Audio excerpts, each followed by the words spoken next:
The book was called On the Road, and he just banged on about this bloody book. And in the end, I took the book, went home, and smoked a joint and read this book. And it was the first book I'd ever read that actually talked about getting high, and it had an absolutely fundamental effect on me.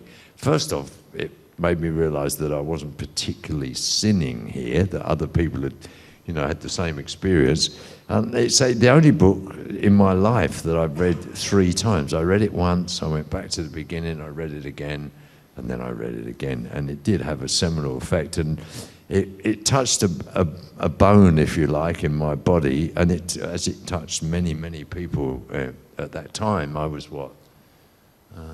I was 15, so that'd be 1958 when it had first come out in England, and it just made me want to, not just leave England, it made me want to drive into Mexico City, it made me want to walk in the Pacific Ocean, it made me want to travel all over America, it made me want to find people like Dean Moriarty, and it made me an incurable romantic, which I've been ever since. Well, you did run away. You got as far as Paris, didn't you?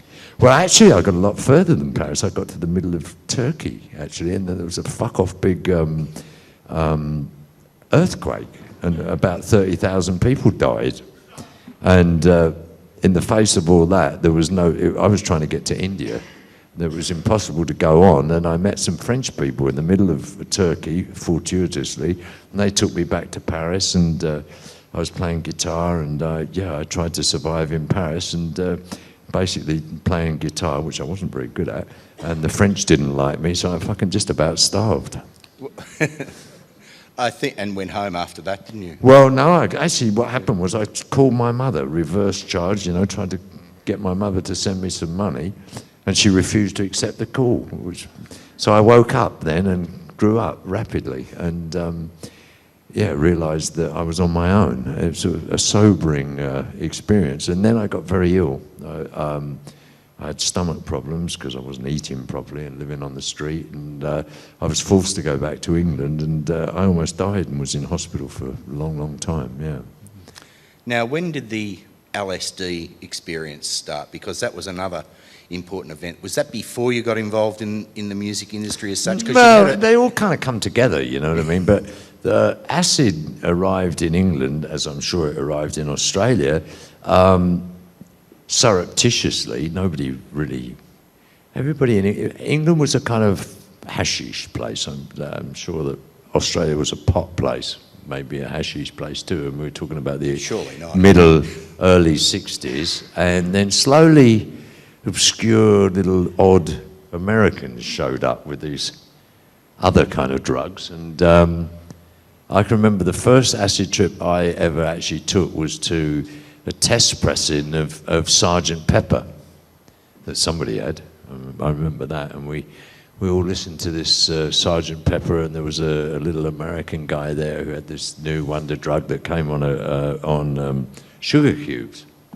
So we all took that, and it changed our lives.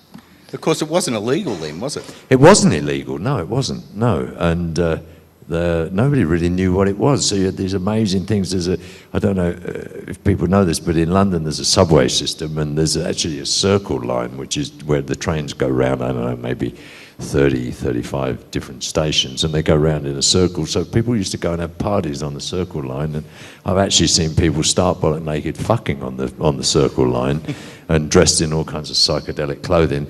And the English, bless them, they sit there reading their newspapers and completely ignoring what was going on.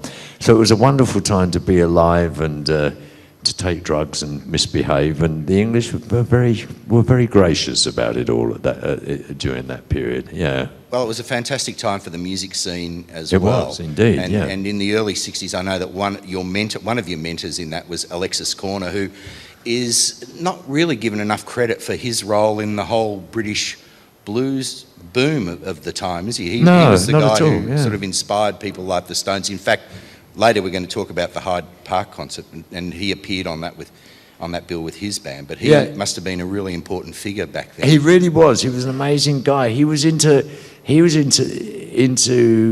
black American artists like Big Bill Broonzy, Sonny Terry, Brownie McGee, people like that who came to England and played in England to very small, kind of highly specialised audiences, if you like, that were into that bag. And they all stayed with Alexis at his house in Queensway, which is a part of London just near Notting Hill Gate. And Alexis was absolutely vital, if you like, in that. And he was actually Greek. He was a Greek guy, and he played guitar and was really into kind of that Chicago R&B thing, Muddy Waters and people like that. And Charlie Watts from the Stones was his drummer in a band called Blues Incorporated, and a certain Mick Jagger was his vocalist before the Stones were the Rolling Stones. Yeah. So Alexis was, and somebody called Long John Baldry was a guitar player with him, and a certain little horrible little bastard called Reg Dwight was his piano player, who eventually turned out to be this screaming queen called Elton John, who did rather well. Yeah, so it's, and Alexis actually was, I used to have talks with Alexis about what I should do in the music business, and Alexis was the person who told me, well, what you should do is be a tour manager, and he took me on my first ever tour. I fucking nearly starved to death and carried his guitars for him and generally tried to be helpful, and I got the disease, and there I am. I've been there ever since. For those thinking about a career change, you'll be interested to know that Sam actually trained and worked as a teacher, which is a little bit hard to imagine now, but nevertheless, he did, and then got into rock and roll through. Alexis gave you a gig, you worked with him, and then later, or soon afterwards, you went on to work with people like Pink Floyd and those sorts of bands. And tell us about the organisation you work for, Black Hill, who put on the free concerts that. Yeah, I mean, it's funny, isn't it? When it's a bit like listening to your granddad talking about his childhood. I sometimes feel kind of a bit self-conscious about this, because to talk about the 60s to people it's difficult to describe to people how open the 60s were in London. And I wasn't in Australia during that time period, but I'm sure in Australia this was the case too. That in London at that time, if you had energy and you wanted to put energy into things and you were enthusiastic about things, enthusiasm itself was a pretty revolutionary kind of place to come from. The English were very, as you know, I mean, stereotypically were very reserved and were never really enthusiastic about anything. Once they'd beaten Hitler, as it were, in the Second World War, they kind of went back to a kind of boring torpor.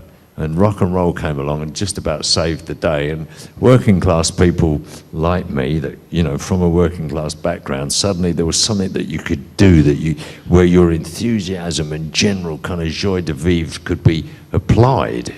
So the music scene in London was a small scene, in essence, to begin with, just as I'm sure it was in Australia, and everybody kind of knew one another. And from knowing Alexis and I ran a folk club when I was a student as a teacher, and Paul Simon came to my folk club, right? Horrible little prick. And he played the guitar a lot better than me, so that meant I hated him for a start. And he'd just written The Sounds of Silence. I don't know I'm trying to think what year this was now. 66. Yeah, something like that. Yeah, 66. And so all these people kind of knew one another, and if you were enthusiastic and you wanted to find out about things and you wanted to get into things, everyone had a big yes. I mean, you notice in life, it's hard to get yeses out of people. You get plenty of maybes and no's. In life, you don't get too many yeses when you're wildly enthusiastic about something. In the 60s, everybody was just dying to say yes. Like, yeah, great, let's do it. However mad your particular kind of idea was, your scheme was, people were just dying to say yes, and yeah, let's do something, man. Fuck them all, let's go and do this. Let's go and do this mad show. Let's go and do this festival. Well, mind you, we didn't really know what festivals were, but let's play for free.